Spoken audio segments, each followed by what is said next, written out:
Are you tired of feeling like you're constantly fighting against your own body? Do you find yourself stressed out, dealing with unwanted weight gain, and struggling to make healthy choices? Imagine a life where you can manage stress, eat what you love, and feel confident in your own skin. In this video, I'll share some secrets to understanding your body so that you can manage stress from the inside out. And if you're new here, I'm Dr. Gayla Gorman, a licensed acupuncturist, naturopath, and author of What's Your Kryptonite? On this channel, I'm here to help you reverse the effects of chronic stress so that you can cruise through menopause symptom-free and minimize the trial and error. I'll share what works and what doesn't.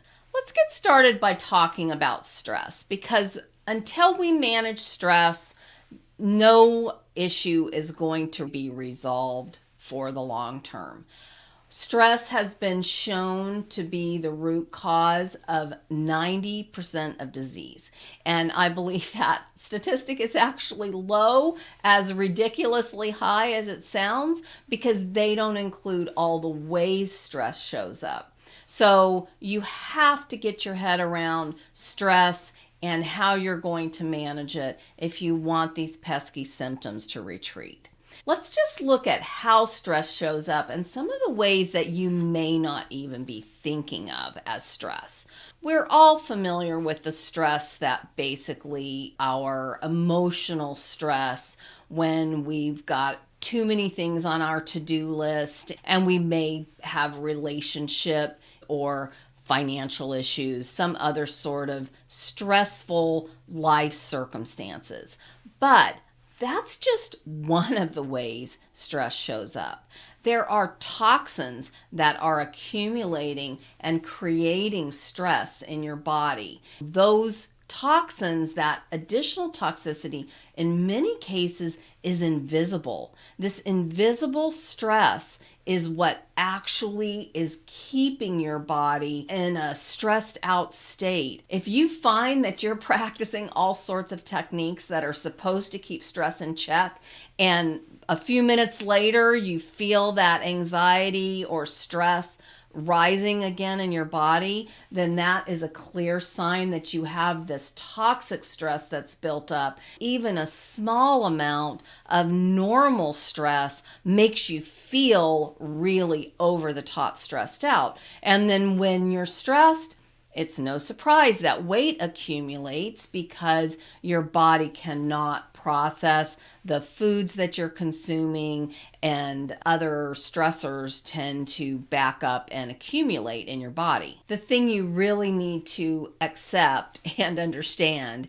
is that toxins are not going away. Our world is just full of toxicity, and we have to keep the toxins that we have control over as low as possible to free up resources so that our bodies can handle the toxicity that we have no control over. Remember, we're going to learn to manage, even master these toxic stressors, because we can't eliminate them. The next thing we need to understand is what is most important to focus on. And I would challenge you that you're looking at the scale and you're seeing weight, and your weight may not even have gone up much. I know this is what happened for me. If you have found that you've gained more than 20 or 30 pounds, certainly you're going to need to do things that are known to help you release some weight. But many women find that they have accumulated body fat, that their body fat percentage has gone up.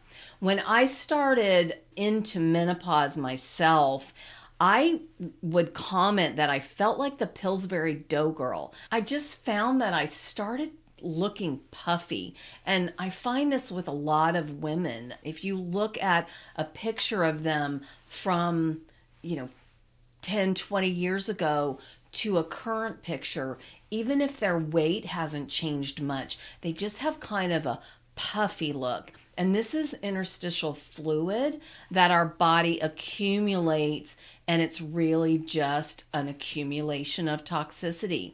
So If you're having problems keeping your body fat percentage below 30%, this is a clear sign that fat has accumulated and you're going to need to take some more aggressive action to really get your body to start using fat for fuel again. One of the ways that we do that is leaning into fasting. If you have tried intermittent fasting and maybe it didn't work for you or you didn't feel like it was sustainable, then a few of these pointers might help. First things first, the fasting that tends to really help people kind of jumpstart this process is OMAD, 1 meal a day. If you're not accustomed to eating 1 meal a day and you're feeling really, really hungry, that potentially is creating a cortisol spike, which could sabotage your efforts. So you want to start with 2 satisfying meals a day. In particular, a 6 hour eating window tends to work really well. And the earlier you can finish that second meal, the more positive impact it will have as you try to manage your weight with fasting. If you can get to the point where you can use the 6 hour eating window, eating 2 really satisfying meals a day, then what you want to do is you want to mix it up a bit and add a couple of days a week where you eat 1 meal a day. And that would be any time during the day as long as you finish that meal, preferably by 4 o'clock in the afternoon. This can be really challenging for those people that work a normal job and may not even get done and home until 6 or 7 o'clock at night. In this particular case, you're going to have to figure out a way to eat while you're still at work and finish that meal and then not eat when you get home at night. It's definitely more of a challenge for people who have that kind of lifestyle that they need to work around, but it is possible with a little creativity. The next thing that I will say can be really helpful if you have some of this accumulated toxicity and your body really just needs a jump start. You may find that you want to lean into doing a 3-day fast. This is something that if I'm going through a particularly challenging time, I'll do a 3-day fast once a month or at least once a quarter. And it's interesting because I actually find that a 3-day fast is easier than alternative day fasting for me. Alternate day fasting would mean that you eat in the afternoon and then you don't eat at all the next day, and then you eat in the morning pretty much whatever time you feel like you need to eat the next morning. You're skipping an entire day of eating. And what I find is that I get kind of psyched out for that alternate day of not eating. And if I really have to plan for a 3-day fast, I find that I do a better job of supporting myself to make it through that period. And I find that the results of a 3-day fast are much more than using alternate day fasting. There just seems to be more of a payoff, maybe like the effort feels like it's worth it. The most important thing here, though, is that you want to practice variation. It's really important that you vary your fasting. If you don't vary your fasting, then over time your body just starts to look at it as essentially calorie restriction. Fasting is not calorie restriction. Fasting is digestive rest and frees up resources internally to deal with deferred maintenance, essentially, is the way I describe it. If you are leaning into fasting and creating a calorie deficit without finding the healing effects are accumulating, then you've probably used fasting with the same program for too long. If you are somebody who has kind of a routine, maybe you go to a job and you've got a routine that's fairly consistent, in some ways you have it a little easier because you can find a couple of days a week to practice one type of fasting, a couple of other days a week to practice another type of fasting. And if you do that consistently, as long as you're mixing it up, you can practice that long term. Managing when you eat is important, but what you eat is even more important. If you're eating things that don't agree with your body, it's creating internal stress. This is an example of one of the countless ways stress creates symptoms and other health issues, especially during midlife. I created a video that shows you how to eliminate symptoms naturally, so I'll make sure to link to it below this video. But make sure you hit subscribe too, because I share a lot of tips when it comes to dealing with stress that's become toxic. Relieving the nasty symptoms stress creates makes navigating through midlife a breeze. Let's talk about what you eat. I mentioned this a couple moments ago, and one of the things that we focus on with my Human Energy System Reboot program is eliminating, just for a week as a kind of a trial, what I refer to as the Fierce Five, because literally they are tearing up your digestive tract for most people. And the Fierce Five are dairy, gluten, yeast, sugar, and alcohol. You don't have to completely eliminate these things forever, but if you're practicing this Human Energy System Reboot, this is one of the things that we do work to eliminate for a week period of time and just give our body some rest so that it can free up these resources to deal with other issues. You will be surprised at how much improvement you notice, even with just some relief for a few days. I mentioned that you're going to lean into fasting and going to start with a 6-hour eating window and 2 nutrient-dense satisfying meals.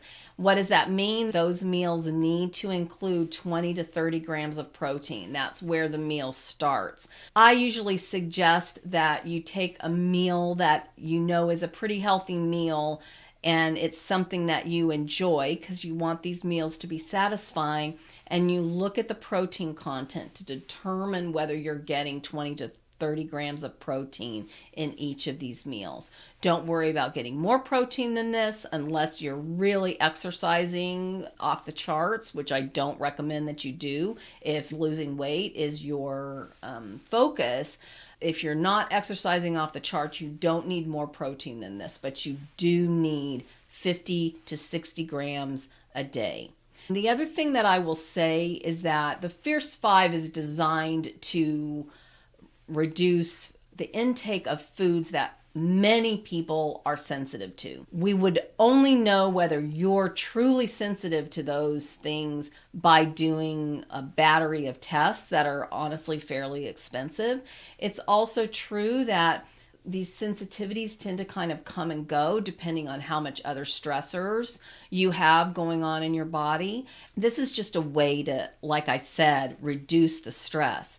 But there are other sensitivities besides the Fierce Five that many people struggle with, including things like vegetables. You know, some people are really sensitive to vegetables that have seeds in them. And so just because it's a healthy food doesn't mean that it's healthy for you. If you really think food sensitivities are an issue for you, you would know this by noticing real reactions when you eat certain things, even if that's just your sinuses being triggered or some sort of digestion issue being triggered. You know that you've consumed something that is aggravating your digestive system.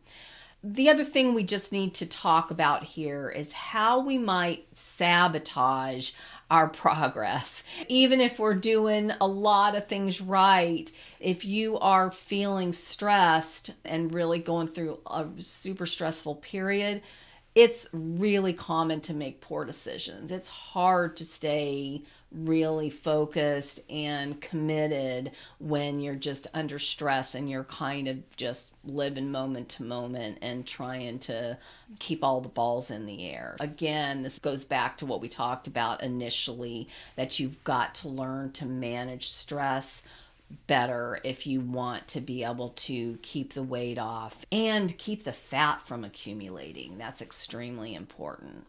I just want to mention sleep. If you're not sleeping soundly, you may find that just applying some of the things I suggest here will help you restore sound sleep, or at least significantly improve your sleep. And when your sleep improves, honestly, everything works better. Sleep is one of those non-negotiables. If you're not sleeping well, before you turn to medication or some other thing that really is just going to suppress the symptoms that are leading to sleep disturbance, you want to really try some of these things I'm suggesting here and to relieve the stress, including these like invisible toxic stressors that are keeping your body fired up and not able to just move into rest and relaxation in the evening like it's supposed to. Another thing that really goes against what a lot of coaches might tell you is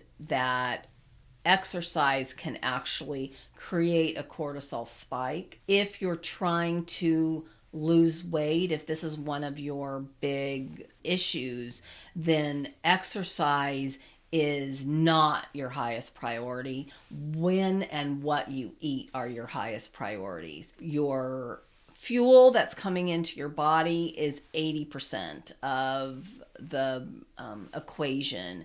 And yes, you do need to move. 30 minutes of walking every day is enough at this point. Once you see that your body's starting to respond and you free up a little more resources, then I usually suggest that you start some sort of strength building program. Again, high intensity interval training is really just going to sabotage your efforts. If your best efforts to live a healthy lifestyle and do all the things you've been led to think are supposed to work aren't getting the job done, you may even be feeling like you take 2 steps forward and 3 back.